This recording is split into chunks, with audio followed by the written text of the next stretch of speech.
What's up, everyone? Welcome to another episode of the Strength Classroom.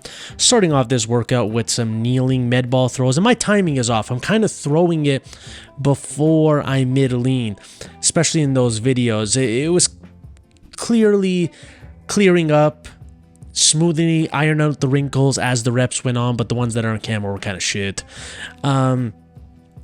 Then I always like to start off my dynamic upper, look at those calves, baby, my dynamic upper workout with some chins. I don't know why, it's just been working out for me, especially doing them heavy, but everyone's probably gonna go, oh, this is dynamic effort day. Who gives a shit? It's meant for dynamic effort pressing, okay?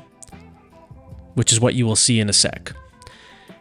There's no harm, just because there's a max effort day doesn't mean you max out every exercise, doesn't mean every assistance exercise has to be heavy. Same with dynamic day.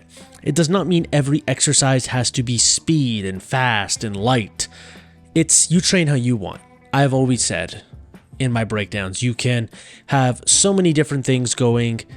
It's a template. Conjugate method is a template at the end of the day. You make the program fit how you want. Then I started doing some push pressing, which is different than last week. I did more of like, let's say, a jerk. Push pressing is you bend at the knees, straighten back out, and hopefully you time the press correctly. So you're just getting a tiny bit of a leg drive. It's actually a really great exercise. It's not an ego stroking exercise. It'd be ego stroking if you're damn near trying to like jump with the weight. But this is just a little bit of oomph out of the bottom.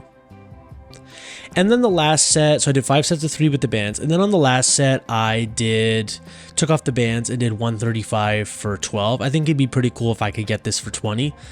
But goddamn, like the shoulders were pumped. Were pumped by the end of those speed sets and this. So 20 seems like it's a lofty goal, but I'm going to give it a shot as always. Then building off of last week, weighted push-ups off the kettlebells. It's just very smooth on the hands. I thought about grabbing the handles of the kettlebells to make it more like a dip or maybe a dumbbell press, but I'm like, why am I trying to make it emulate something else? Why not just go with the fact that this is unique and it gives a unique feel? As you could see, my fingers are like wrapped around the bells, as opposed to make it mimic other things. Then I moved into my assistance work, which is always done with some fairly low rest. There's the reps right there. These are rolling tricep extensions. I like doing these for a lot of reps. You can do them heavy, don't get me wrong. I've seen a ton of Westside guys do these for like 6, 8, 10 reps, like somewhere around there, and like hard sets to where like the last rep is like, doesn't move that well. But I like doing these for high reps, fast. I like doing them like this most of the time. Let's say I just feel like I like getting a lot of blood into the triceps. I like having the low rest. I don't really treat it as like a heavy exercise, although I have done it like that from time to time. And I probably will by the end of this cycle because I am in like a strength building phase. But that's why I like doing them most of the time. And then gorilla rows. These are really good row variations. See how behind I'm able to wrap my scapula backwards and bring my elbow back. It's really, really good for lats and just the whole back in general. But you see how I'm really getting like some rotation in there. And that's really key for growing lats. I've seen like John Meadows' videos about how getting your elbow back, but also like towards the midline of your body is really good for building lats. And then I just finished off with Lou raises. I always try and do these at the end of every upper body workout. 17.5 pounds, 2 sets, 20 reps. My delts and upper back were so pumped after this.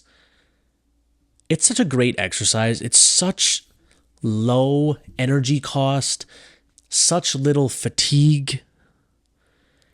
It's just a great exercise that I almost feel like it should be in 95% of people's programs, unless it gives you pain.